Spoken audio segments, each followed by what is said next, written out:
Quand on s'est parlé, moi je m'étais dit peut-être qu'on pourrait remonter une pièce iconique de votre répertoire, comme Danse, une des versions, et tout de suite vous m'avez dit peut-être qu'on peut penser à une création.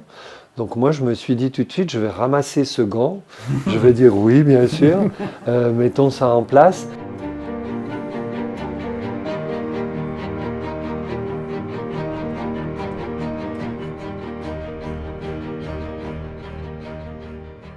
Donc vous êtes venu la première fois, donc votre première collaboration avec le Ballet de l'Opéra de Paris, c'était Premier Orage en 1984. Je crois que c'était une pièce où il y avait Elisabeth Platel, Jean Guizrix, Yannick Stéphan, Olivier Pathé. Vous gardez quoi comme souvenir de cette création, de ce moment Ouais, c'était intéressant parce qu'en fait, la première visite, c'était le groupe Recherche chorégraphique, juste avant. Et comme ça, j'avais rencontré Jean Guizrix, Wilfried Piolet, et on a travaillé ensemble. En fait, ils ont fait partie de le spectacle que j'avais fait à ce moment-là. Et donc, c'était Mad Rush de Phil Glass qu'on a fait à ce moment-là. Et pour revenir plus tôt, plusieurs années après, quelques années après, c'était Rudolf Nureyev, naturellement, qui était le directeur.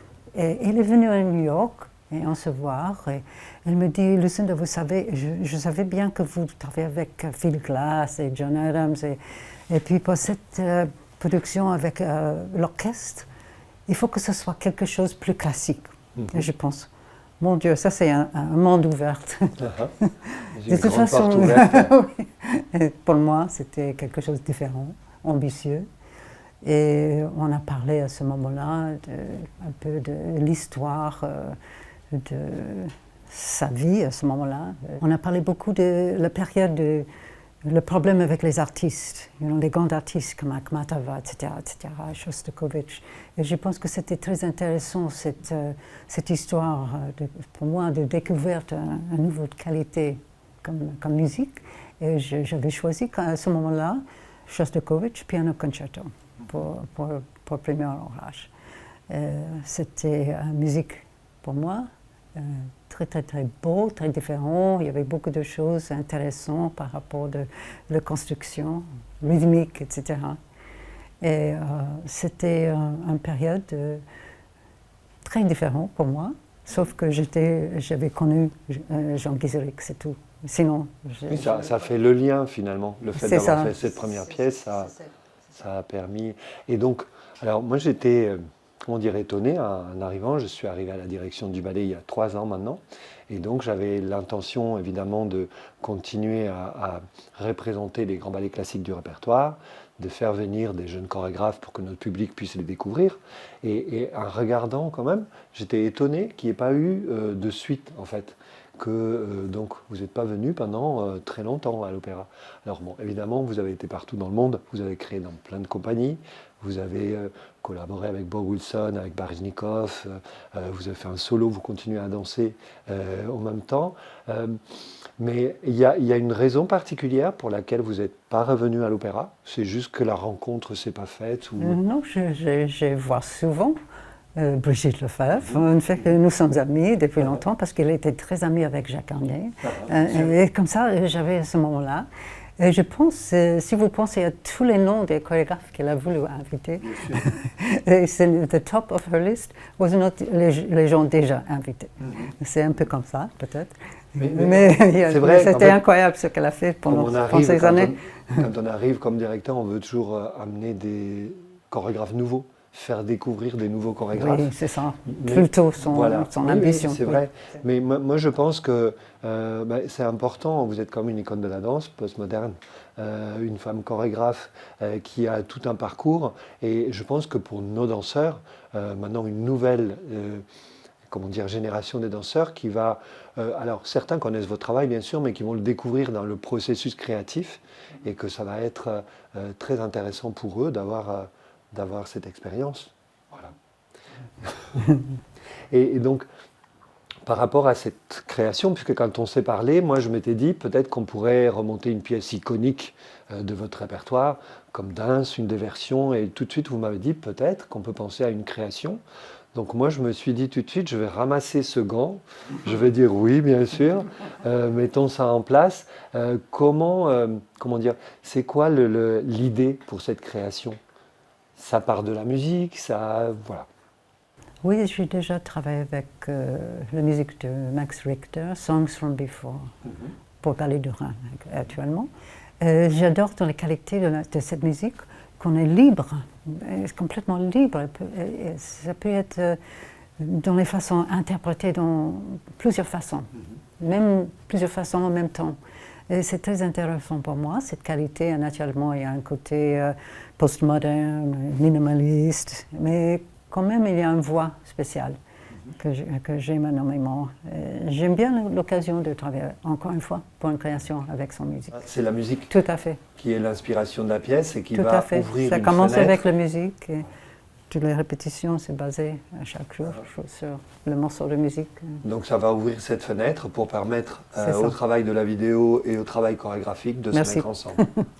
C'est ça. Et vous allez utiliser ce process un peu, j'allais dire, mathématique, avec des phrases qui répartent, qui sont décomposées, qui... Oui, le système reste plus ou moins comme ça. Et puis ensuite, j'ai travaillé avec Étienne Guyol depuis longtemps, plutôt dans le domaine de l'opéra. Le premier opéra, je pense que c'était Dr. Atomic. Oui, c'était Dr. Atomic. Et puis ensuite, Satyagraha l'année dernière et Akhenaten même avant, à Nice. Donc c'est la première fois de travailler ensemble pour le ballet. Est-ce que justement, Étienne, il va y avoir, par rapport à ces opéras que vous avez fait ensemble, le processus créatif va être un peu similaire? Vous travaillez autrement parce que c'est de la danse? Le processus de création sur le ballet, je pense qu'il sera similaire à ce qu'on a en opéra. Et Lucinda parlait de liberté par rapport à la musique. Et l'avantage de travailler, la chance de travailler avec Lucinda, c'est qu'elle laisse très libre sur le concept scénographique et l'image qu'on peut développer en scène. Et ce processus de création, il part toujours évidemment de la musique, de ces phrases chorégraphiques qui sont répétées, et comment est-ce qu'on construit un rapport à l'image entre la scène, le danseur sur scène, et l'image projetée ou l'image posée de manière digitale sur la scène. Il y a un vrai lien et une vraie démarche dans ce travail-là qu'elle a réalisé depuis longtemps, depuis Dance. Et moi j'ai la chance de pouvoir développer aussi un univers autour de ça et un travail chorégraphique, de description chorégraphique et d'interprétation chorégraphique en termes d'image. Et donc au moment de commencer à parler d'une création, est-ce que ce sont des idées pour continuer à faire évoluer tout ça que tu lui proposes? Est-ce que ça se fait ensemble? Est-ce qu'il y a de demandes de sa part? Alors c'est plutôt une proposition. À chaque fois, oui, à chaque fois c'est différent. Ouais. C'est différent, on a les besoins différents à cause de les danseurs. Et puis on va regarder ensemble la façon de faire le set storyboard, par exemple, à côté de le travail avec les danseurs. C'est ça qui m'intéresse énormément. Comment ça peut être présenté, comment ça bouge les spectateurs entre les danseurs et devant les danseurs, derrière les danseurs, tout ça. Et les storyboards sont faits en amont du début du travail chorégraphique ou ça évolue à mesure? Ça se développe pendant le processus. Oui, nous allons faire le film avant les vraies répétitions des danseurs pour avoir les images et les idées et les concepts pour les danseurs. Mais ça va être le storyboard, c'est après.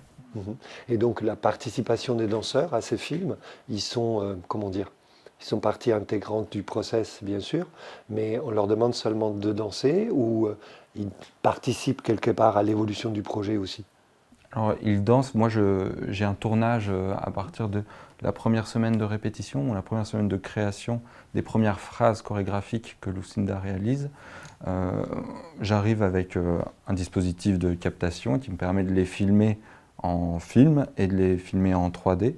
Et ensuite, on va nourrir son travail chorégraphique au fur et à mesure des répétitions grâce à les danseurs vont être nourris aussi. En fait, leur travail va être nourri par les images. Ils vont découvrir ça à faire à mesure aussi. Ça, l'outil vidéo permet, dans le travail de Lucinda, de travailler le montage, le séquençage en rythme avec la musique, de la même manière qu'elle travaille ses phrases chorégraphiques, Moi, je vais travailler des séquences d'images qui vont être en regard ou en contrepoint avec le danseur.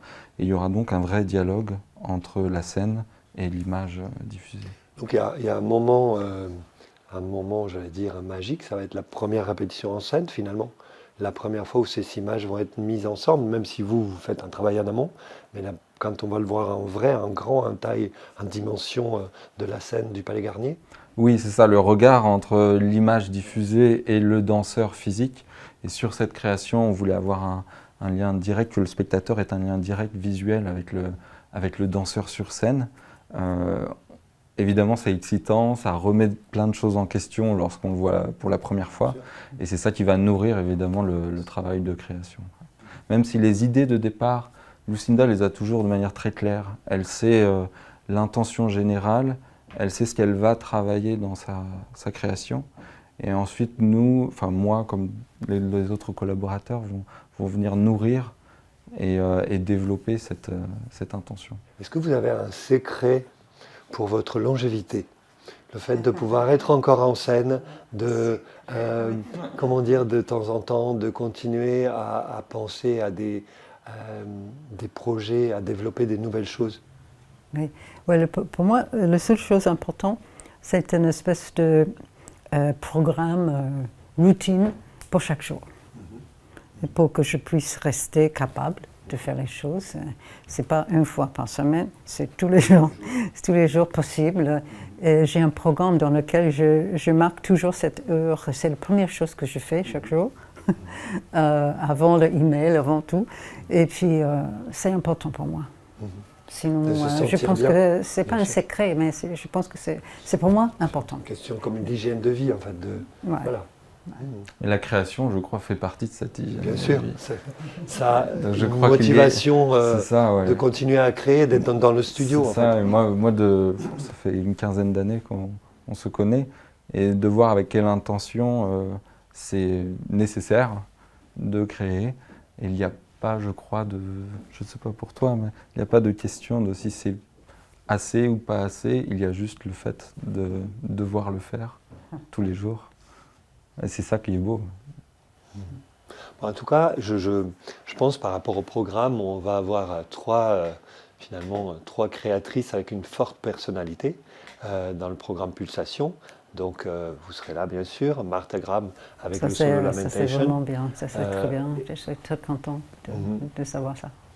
Moi, je pense que, donc évidemment, le travail est complètement différent. Il y a Sol Leon qui travaille avec Paul Lightfoot aussi dans le même programme, mais je dirais trois vraies personnalités avec trois voix différentes qui vont être complémentaires. Et j'ai hâte qu'on soit sur scène pour que notre public puisse découvrir tout ça.